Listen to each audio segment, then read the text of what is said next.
Si Alec ay nagsisimula ng pagcast ng malaking hanay ng mga magic circle sa buong gabi, at si Loki ay namangha dahil mas marami pa ito kumpara sa ginamit niya laban sa ibang boss pero pagkatapos ng lahat ng laban na ginawa ni Alec, ang katawan niya ay nagsisimula ng bumigay dahil sa sobrang pagod na kailangan para mapanatili ang ganoong kakomplikadong magic. Pilit niyang nananatiling malakas at bumalik sa pagtayo para makast niya ang Thunderbolt Acceleration Spell, pero kahit malaki ang damage nito at nakakagalaw pa rin ang Knight at nagsisimula na itong makawala mula sa binding magic na ginamit ni Yora. Binibigay niya ang best niya para mapigilan ito pero sa bilis ng sitwasyon, kahit anong minuto ay makakatakas na ang Knight kaya't sinabi niya kay Alec na bilisan na at tapusin na ito, pero mas madaling sabihin kaysa gawin dahil ang katawan ni Alec ay nasa sukdulan na ng pagsuko. Ito na ang pangalawang beses ngayong araw na ginamit niya ang ganoong kalakas na spell, at ang mabilisan na pagkaubos ng mana ay kayang mag-iwan ng kahit sinong tao sa critical condition at si Alec ay hindi exception, pero marami na siyang dahilan para lumaban ngayon. Kaya kahit gaano kasakit ay pinilit niyang magpatuloy at tapusin ang casting process para sa isa sa mga ultimate niya. Nabuo ang isang lightning dragon at pag-release ni Alec nito ay diretsyong lumipad papunta sa Knight, at tinunaw ito pagtama at tinapos ang laban. Ngayon na wala ng panganib ay bumagsak si Alec sa sahig dahil sa sobrang pagod, at nagbiro siya sa sarili niya na ang pagkakaroon ng maaasahang teammates ay sobrang nakakaiba kapag may kinakaharap na panganib. Lumapit si Yora at sinabi na mas parang sila ang umaasa kay Alec buong oras dahil hindi nila kayang talunin ang bagay na iyon kung wala siya. Masaya lang si Ernest na bumalik na si Alec sa dati niyang malakas na anyo at sa ibang usapan. Pinapaalala niya kay Alec yung pusta na ginawa nila kanina at naalala ni Alec na bago nagsimula ang laban, sinabi ni Ernest na ang unang tao na mawawalan ng malay ay kailangang gumawa ng dare. Technically ay nawalan ng malay si Alec kanina kaya't siya ang may utang, pero dahil nangyari iyon pagkatapos ng laban ay naging mas maluwag si Ernest sa dare at sinabi kay Alec na mula ngayon, hindi na siya pwedeng magtago ng sekreto sa kanila kapag may bagay na bumabagabag sa kanya.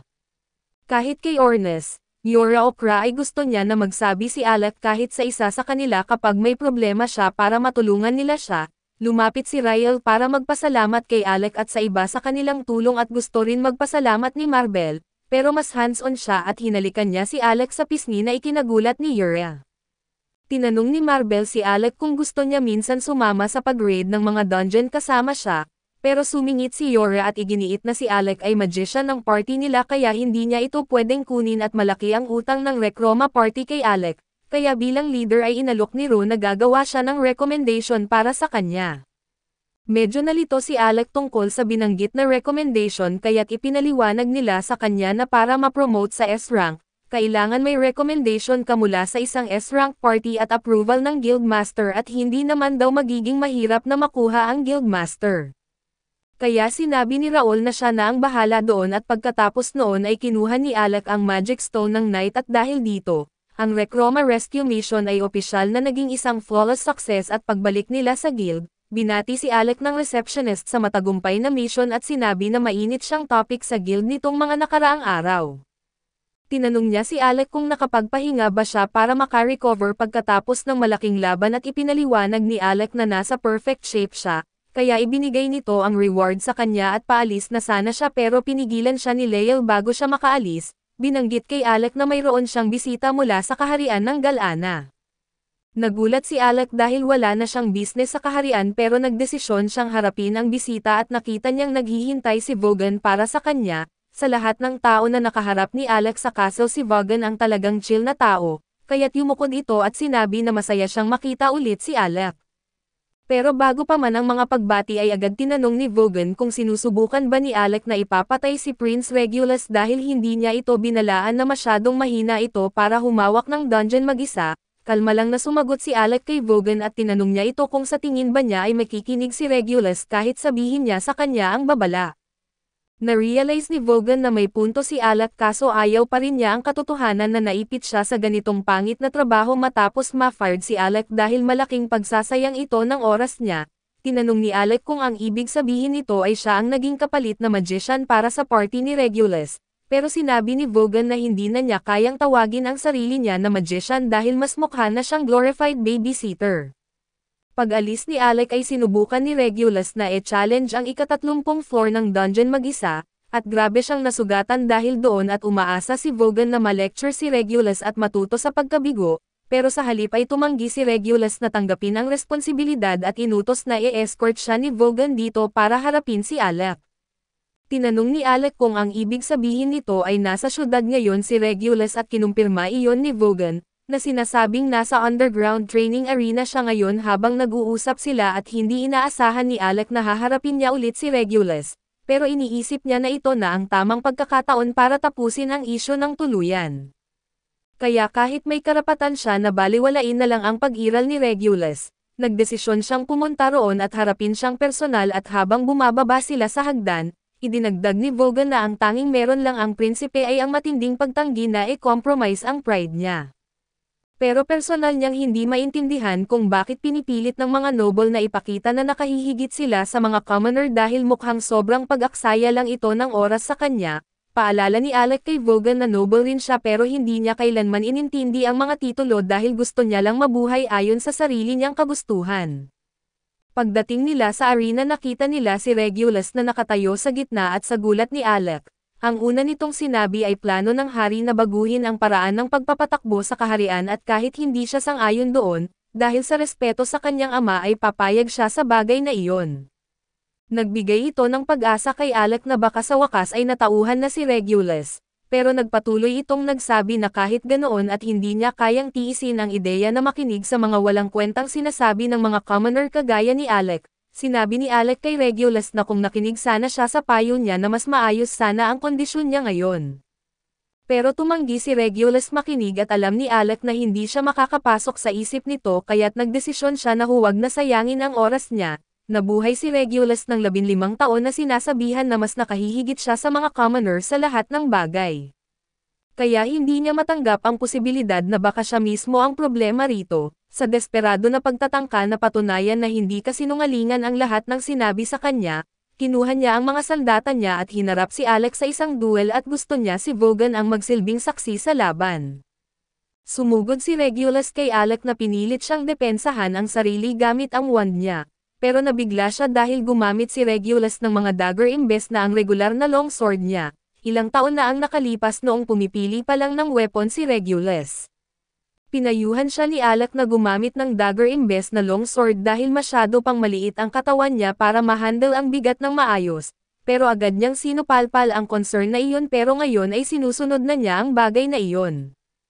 Pero ang simpleng pagpapalit ng weapon ay hindi automatic na ginawang mas magaling ang fighting skills niya, kaya iniwasan ni Alec ang isa sa mga attack nito kaya't tumama ang mukha ni Regulus sa lupa at naramdaman ni Alec na may kinalaman si Vogan sa pag-arrange nito. Kaya tinanong niya kung ano ang sinabi niya sa prinsipe.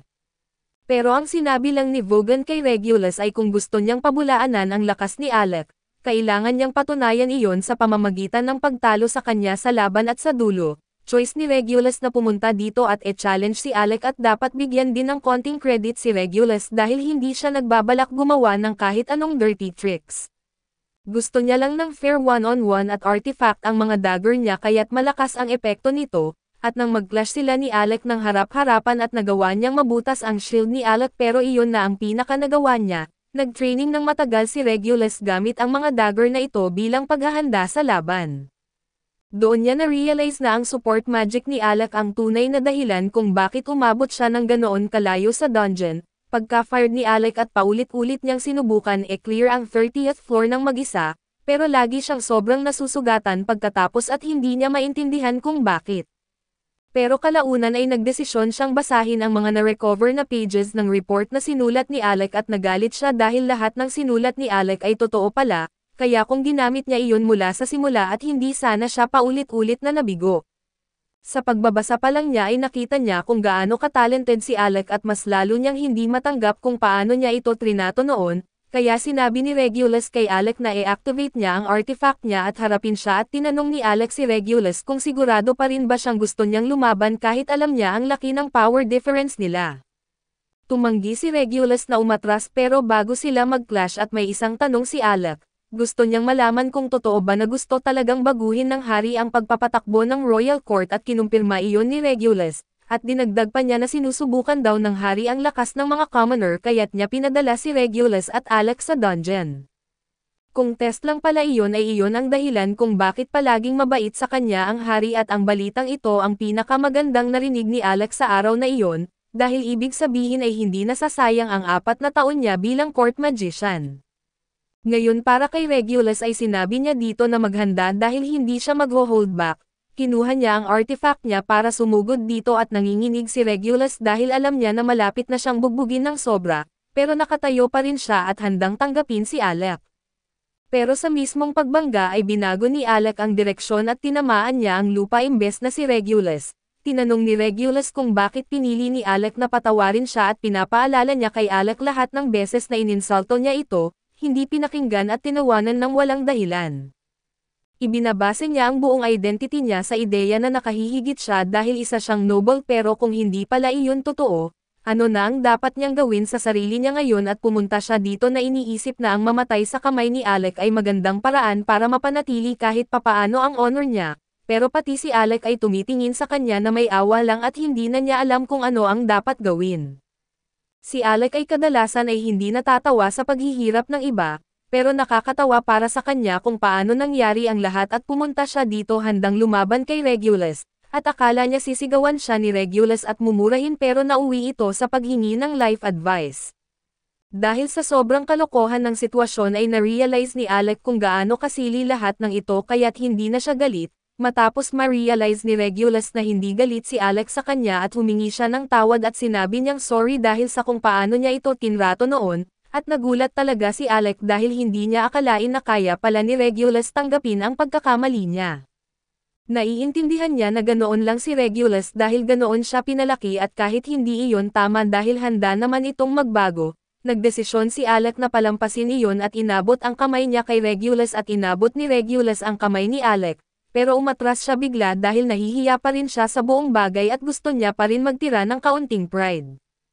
Kinuha niya ang court magician cloak na pagmamayari ni Alec at humingi ng tawad dahil kinuha niya iyon noong araw na iyon, binanggit niya na pwede ibalik iyon kay Alec kung gusto niya at mayroon din siyang sulat mula sa hari na nagsasabi na may open seat na naghihintay sa kanya sa royal court kung sakaling piliin niyang bumalik. Tinanong ni Alec kung inuutusan ba siya ng hari na bumalik pero sinabi ni Vogan na malinaw na request iyon at pwede niya itong tatanggihan kung gusto niya. Sa ganong kaso ay iginiit ni Alec na hindi niya kailangan ang cloak o ang sulat dahil masaya siya kasama ang party niya at wala siyang balak iwan ang mga ito muli.